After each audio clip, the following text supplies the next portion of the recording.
Thank you, Mr Speaker. The time for this debate has expired. Call now on private and local order of the day number 1.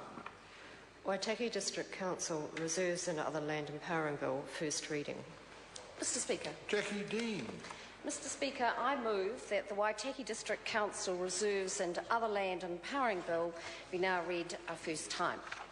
Mr Speaker, I nominate that the Local Government and Environment Select Committee considers the bill.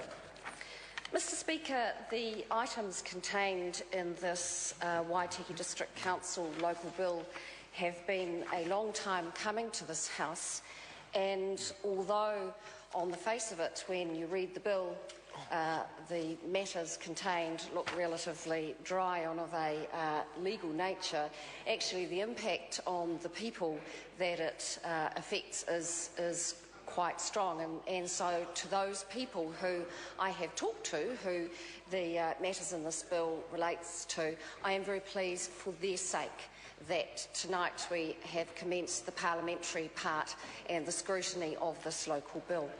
Mr Speaker, the bill contains 3 matters, and I will run through them in turn. The first one relates to the Palmerston Showgrounds.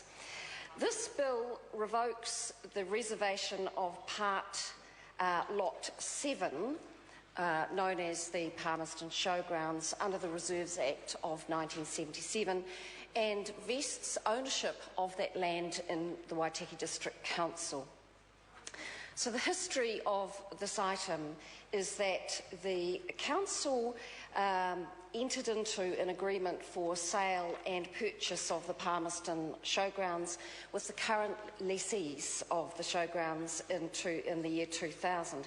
However, the problem was the reserve status of the property gives effective ownership of the Palmerston Showgrounds to the Crown as a Crown-owned reserve. Ngāi Tahu and the Department of Conservation have consented to the sale of the Palmerston Showgrounds by the Crown to the Council.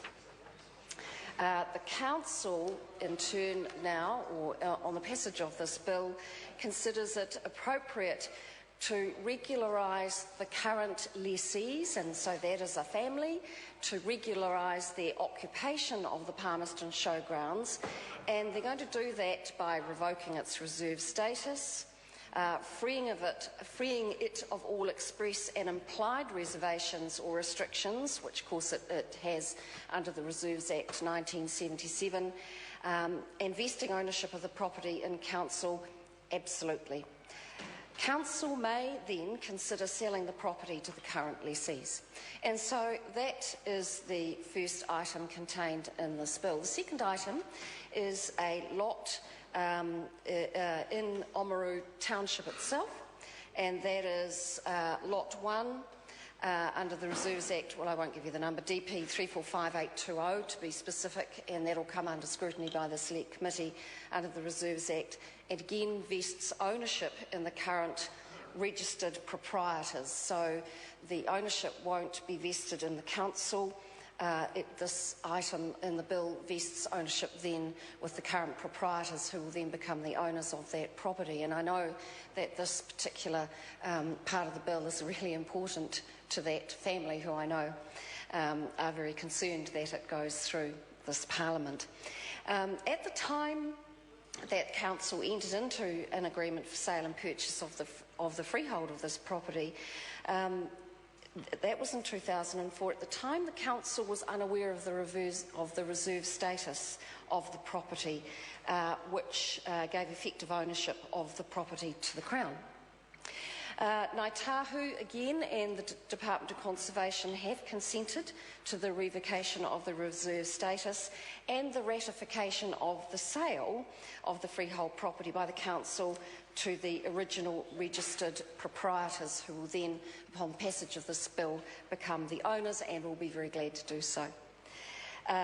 Mr Speaker, those are the first 2 items contained in the bill, and the third item contained in this bill relates to Forest Heights, which is also locally known as Lookout Point, and it's a parcel of land which looks northeast down onto the Oamaru Harbour, and currently is an area, as a relatively steep bank, which is under grass and a bit of scrub. Quite a nice parcel of land as it happens. So there has been an historical error made essentially by the former borough, essentially in relation to semantics. And so the land was originally purchased by the government from Ngāi Tahu in 1848 as part of the Kemp purchase. The land was included in the original subdivision of the town of Oamaru. Oamaru is an historic town, and this was part of the original subdivision. And so in 1885, the land was set aside as an endowment in aids of funds for the benefit of the then Oamaru Borough Council, the predecessor to the District Council, in accordance with Section 38 of the Land Act 1877. So now we come to the interesting part of the bill. An administrative oversight, which occurred in 1937, mistakenly vested that parcel of land as a reserve. Reserve status and endowment status are two completely separate concepts, and this may not have been fully, the local borough of the day may not have been fully aware of this or have appreciated its importance back in 1937. And so the confusion that surrounds the status of this land is largely a result of language or semantics.